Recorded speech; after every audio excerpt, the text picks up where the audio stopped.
Hello everyone, welcome to my mini blog. I am Sneha. তো চলো আজকের একটা get ready with me video বানানো যাক। তো ফার্স্টে আমি স্কিনে অ্যাপ্লাই করে নিয়েছি শুধু ফেস পাউডার। আমি ক্লিনজার, প্রাইমার, ফাউন্ডেশন ব্লা ব্লা কিছু ইউজ করি না। তো শুধু ফেস পাউডারটা লাগিয়ে নিলাম। আর one of the most favourite part, আমার খুবই ভীষণ পছন্দের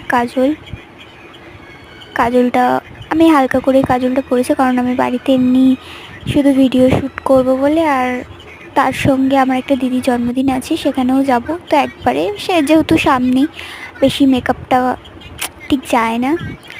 তো তারপরে আইলাইনারটা হচ্ছে খুব সমস্যার একটা জিনিস, তাও পড়তে তো হবেই, ভালো লাগার একটা ব্যাপার আছে।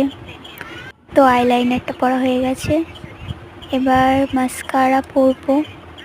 মাস্কারাটা একটু ঘেটে গেলে চোখে বড্ড লেগে যায়, তো খুব সামলে সামলে আস্তে আস্তে মাস্কারাটা পরে নিয়েছি।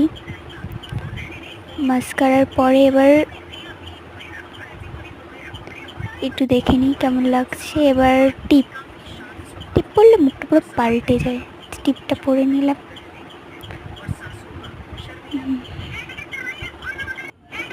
এবার ব্লাশারটা দিয়ে গালটা পুরো টমেটোর মতো একদম। ব্লাশারটা দেওয়া যাক।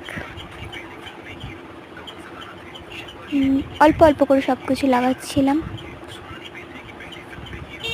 বেশি বেশি আমার আবার কিছু পছন্দ না।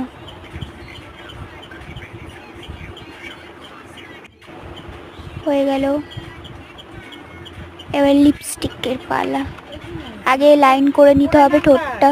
তো আমি কোনটা পরবো দেখছিলাম লাইনার, আর আমার দেখতে গিয়ে সেই সময় লাইনারটা পরছিলও না ঠিক করে, যা হোক করে পরলাম। তারপরে লিপস্টিকটা ফাইনালি,